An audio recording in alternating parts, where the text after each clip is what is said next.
খুনি হাসিনার আমলে এদেশের প্রশাসন আলেম ওলামা দাড়ি টুপিওয়ালাদের সাথে যে আচরণ করেছে, বর্তমান সেম আচরণ খুনি হাসিনার পুলিশদের সেই আচরণ আবার আপন রূপে ফিরে এসেছে। একজন আলেম আতাউর রহমান বিক্রমপুরী, খুব বলিষ্ঠ কণ্ঠস্বর, সত্যন্যায়ের পথিক, বিরুদ্ধে বজ্র কণ্ঠ, প্রতিবাদমুখী একজন আলেম মাহফিল থেকে ধরে নিয়ে গেছে। এখন তার নামে কোনো মামলা নাই, তার নামে কোনো ওয়ারেন্ট নাই, কি দিয়ে দেখাবে? বলে স্বরাষ্ট্র মন্ত্রণালয় থেকে তার ব্যাপারে চিঠি ইস্যু করা হয়েছে, নিরাপত্তার স্বার্থে 54 ধারায় তাকে 3 মাস আটক করে রাখা হবে। নাউজুবিল্লাহ পড়েন। জুলাই পরবর্তী বাংলাদেশের প্রশাসনের আচরণ, স্বরাষ্ট্র মন্ত্রণালয় থেকে নাকি কাগজ গেছে গাজীপুর পুলিশের কাছে, স্বরাষ্ট্র মন্ত্রণালয় থেকে এই অধ্যাদেশ জারি করা হয়েছে যে আতাউর রহমান বিক্রমপুরী একজন হুজুর, তাকে আটকাতে হবে, তার বিরুদ্ধে কোনো মামলা নাই, ওয়ারেন্ট নাই, কিচ্ছু নাই, কিন্তু নিরাপত্তাজনিত কারণে 54 ধারাটাই হচ্ছে একটা কালো আইন। আপনার যাকে দেখতে ভাল লাগে না, মন চাইছে অ্যারেস্ট করে আপনি আটকায় রাখবেন। এটা কি ইনসাফ না জুলুম? আরো যদি বলেন ইনসাফ না জুলুম? যেখানে আসামিরাই গ্রেফতার হয় না, খুন করে মানুষ পালায় বেড়ায়, সেই দেশে 54 ধারায় লোক গ্রেফতার করে। আমার বুঝে আসে না এই জালেমদের পরিণতি কি হওয়া উচিত। এই জালেমের এই জুলমের পরিণতি কত ভয়ঙ্কর হবে, এই জালেমরা কল্পনা করতে পারবে না। ঠিক না? বেরিয়ে যদি বলেন, সেই দিকে রওনা হয়েছে। অবাক হয়ে যায় বাংলাদেশের আইন, প্রশাসন, বিচার ব্যবস্থা, এই জুলমের শেষ কোথায়? মহান আল্লাহ পাক যেন আমাদেরকে একটা ইনসাফ ভিত্তিক রাষ্ট্র গঠন করার তৌফিক দান করেন। অনেকেই ভয়ে কথা বলে না, চুপচাপ থাকে। আপনি কয়দিন ভয় পাবেন? কয়দিন ভয় পেতে পেতে এই ভয়ে গোটা জাতিকে ধ্বংসের দ্বার প্রান্তে পৌঁছায় দিবে। বেশি ভয় পাবেন, গোটা জাতি হয়ে যাবে গোলাম, মাথা চারা দিয়ে দাঁড়াতে পারবেন না, কথাই বলতে পারবেন না।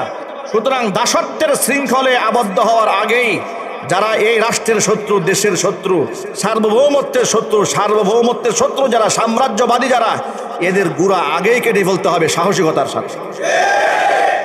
তা না হলে আবার গোলাম বানায় ফেলবে। ওই ফিলিস্তিনের সাথে ইসরায়েল যা করছে, রাখাইন রাজ্যের উপরে মিয়ানমার সরকার যা করছে, উইঘুরের উপরে চায়না যা করছে, কাশ্মীরের উপরে ভারত যা করছে, যদি আমরা শক্তিশালী না হয়, আমাদের ঈমান যদি মজবুত না হয়, আমাদের পার্শ্ববর্তী ভারত তারা কিন্তু আমাদেরকে উইঘুরের রাখাইন রাজ্যের মুসলমানদের উপর নির্যাতন করে আমাদেরকে শেষ করে দেবে। গতকাল পত্রিকার মধ্যে পেয়েছেন না, একজন মুসলিম শিক্ষককে প্রকাশ্য দিবালোকে সেখানে খুন করা হয়েছে ইন্ডিয়াতে। এটা নিয়ে আমাদের দেশের বাম্বু সুশীলদের কোনো আওয়াজ নাই। মুসলমানকে খুন করলে কোনো অসুবিধা নাই, কিন্তু হিন্দুর বিরুদ্ধে ষড়যন্ত্র করে দেখবেন বাংলাদেশে প্রথম আলোর বিশিষ্ট বুদ্ধিজীবীরা সব মানববন্ধন নিয়ে দাঁড়াই যাবে। ঠিক না? বেরিয়ে যদি বলেন দাঁড়াই যাবে, মানে এদের আবেগ অনুভূতি সব হচ্ছে মুসলমানদের বিরুদ্ধে। ঠিক না? বেরিয়ে যদি বলেন, এই পত্রিকা অফিসটা জ্বালায় দেওয়া হয়েছে। আমরা ভাঙচুর অগ্নি সংযোগে বিশ্বাস করি না, সমর্থন করি না, এটা অন্যায়। পত্রিকা অফিস জ্বালিয়ে দিয়ে তো আপনি এদের মিশন বন্ধ করতে পারবেন না। কি পারবেন? এই বিল্ডিং এর কোনো দোষ আছে, স্ট্রাকচারে কোনো দোষ আছে, এগুলো কোনো অপরাধ নেই, কিন্তু আপনি এদেরকে তো শাস্তি পাওয়ার যোগ্য না। বিল্ডিং যে শাস্তি পাওয়ার যোগ্য তাকে তো শাস্তি দিতে পারেন নাই, তারে তো ক্ষুধা বানায় রাখছেন। ঠিক না? ঠিক। যারা এগুলো পরিচালনা করে, দাড়ি টুপিওয়ালা লোকদেরকে জঙ্গি বানায়, নাটক সাজায়। ওই ডেইলি স্টার পত্রিকায় নাকি উসমান হাদিস জানাজার পরের দিন রিপোর্ট করেছে, জানাজায় শত শত মানুষের ভিড় নেমেছে। কত মানুষ, কত মানুষ, আসলে কি শত শত মানুষ? কথা বুঝতে পেরেছেন তো? পক্ষান্তরা শাহবাগে 6 জন গাঁজাখোর নিয়ে মিছিল করলে পরের দিন পত্রিকায় আসে বিশাল জনসভা হয়েছে। ঠিক না? এই আচরণের কারণেই তো এদের প্রতি ক্ষোভ তৈরি হয়েছে।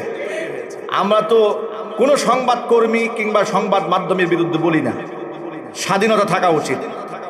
প্রত্যেকটা সংবাদ মাধ্যম তাদের স্বকীয়তা নিয়ে রাষ্ট্রের কথা বলুক, দেশের কথা বলুক, জুলমের বিরুদ্ধে কথা বলুক, সে প্রথম আলো হোক, ডেইলি স্টার হোক, এদের প্রতি আমাদের তো ক্ষোভ নাই। ক্ষোভের জায়গাটাও এখানে ওরা যে মিথ্যা ন্যারেটিভ তৈরি করে আমরা সেই ন্যারেটিভে বিশ্বাস নই, ঠিক কিনা বলেন? কিন্তু বিল্ডিং ভাঙা গেলে আমরা সমর্থন করি না, এই উগ্রতাকে ইসলামও সাপোর্ট করে না। কিন্তু যারা এই অন্যায়গুলো করে তাদের অন্যায়কে তো আমরা সমর্থন দিতে পারি না। উচিত এই প্রথম আলো ডেইলি স্টারে বিগত জীবনে তারা যে সমস্ত নিরীহ নিরাপরাধ আলেমদেরকে জঙ্গি বানিয়ে নাটক সাজিয়ে পত্র পত্রিকায় প্রচার করেছে, গোটা জাতির কাছে কান ধরে নিঃশর্ত ক্ষমা চাওয়া উচিত। তারা বলে না, এদেশের সুশীল বাম রামরা বলে এটা স্বাধীনতার উপর হস্তক্ষেপ। ও আপনারা প্রথম আলো বন্ধ করে দিলেন, বন্ধ করে এটা হয় স্বাধীনতার উপর হস্তক্ষেপ। তো ইলিয়াস হুসাইনের সংবাদ মাধ্যম বন্ধ করলেন কেন? কথা বলেন, আপনারা বলেন। বাংলা এডিশন বন্ধ করলেন কেন? লাইসেন্স বাতিল করলেন কেন? এর ফেসবুক বাংলাদেশে নিষিদ্ধ করলেন কেন? এরও তো বাক স্বাধীনতা আছে। আপনার যদি আল্লাহরে গালি দেওয়ার বাক স্বাধীনতা থাকে, তাহলে আপনার এই রাষ্ট্রের শত্রুদের বিরুদ্ধে কথা বলার বাক স্বাধীনতা ইলিয়াসের নাই? ওটা বন্ধ করলেন কেন? পেশি শক্তি খাটাচ্ছেন, ক্ষমতা দেখাচ্ছেন। ক্ষমতা কিন্তু স্বৈরাচারী হাসিনাও দেখিয়েছিল, ঠিক না ঠিক? সুতরাং তার কাছ থেকে শিক্ষা গ্রহণ করেন। ইলিয়াস হুসাইনের কণ্ঠকে আপনারা বন্ধ করতে চান? ইলিয়াস হুসাইন বাংলাদেশে মাজলুম, এই রাষ্ট্রের মাজলুম জনগণের পক্ষে যে অবদান রেখেছে, তার অবদানকে অস্বীকার করতে পারবেন? ধরেন সে আমাদের বাংলাদেশের যিনি প্রধান উপদেষ্টা, তার ব্যাপারে কিছু বিশুদ্ধার করেছেন, শুধু গালমন্দ করেছেন, এরপরে কিছু আপনার উপদেষ্টাদেরকে গালমন্দ করেছেন। বেফাস মন্তব্য আমরা কারোরটাই সমর্থন করি না। তবে তার ব্যাপারে এরকম হতে পারতো যে তিনি কাজটা যে করেছেন আমরা তীব্র নিন্দা জানাচ্ছি, ভাষার সৌন্দর্য থাকা উচিত, ঠিক না বেঠিক বলেন? গালিগালাজ এটা কোনো দর্শন নয়, এটা কোনো আদর্শ নয়। আপনি এইভাবে একটা বিজ্ঞাপন দেন, এইভাবে একটা বার্তা দেন যে আমরা এই ধরনের বক্তব্য, এই ধরনের প্রতিবাদকে একটা সুশীল সমাজ কখনো গ্রহণ করতে পারে না। এটা সুশীলতা নয়। আপনি এইভাবে প্রতিবাদ করতে পারতেন, কিন্তু আপনি রাস্তাটাই বন্ধ করে দিলেন। রাস্তা বন্ধ করে দেওয়া তো শেখ হাসিনার আলামত, ঠিক না বলেন? আপনারা 1 বছরেই হাসিনা হয়ে গেলেন, আর হাসিনা 16 বছরে হাসিনা হয়েছে।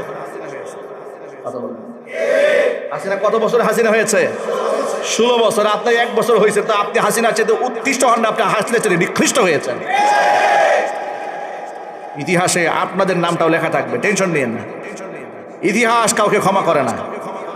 আপনারা বাংলাদেশের কুখ্যাত উসমান হাদির খুনিদেরকে গ্রেফতার করতে পারেন না, তার একটা লুমও ছিঁড়তে পারেন না, কিন্তু আপনারা নিরীহ আলেমদেরকে গ্রেফতার করেন। এই বিচারও ইনশাল্লাহ বাংলাদেশে একদিন হবে। আল্লাহ পাক সেই পর্যন্ত আমাদের সকলকে নেক হায়াত দারাজ করুন, আমাদেরকে ঐক্যবদ্ধ থাকার তৌফিক দান করুন। জুলম এবং শোষণের বিরুদ্ধে আমরা বজ্রকণ্ঠ ছিলাম, আসি, ভবিষ্যতেও থাকবো। আমরা নমনীয় হব না, হকের পথ থেকে এক চুল পিছপা হব না। আপনারা রাজি আছেন কিনা? ইনশাআল্লাহ।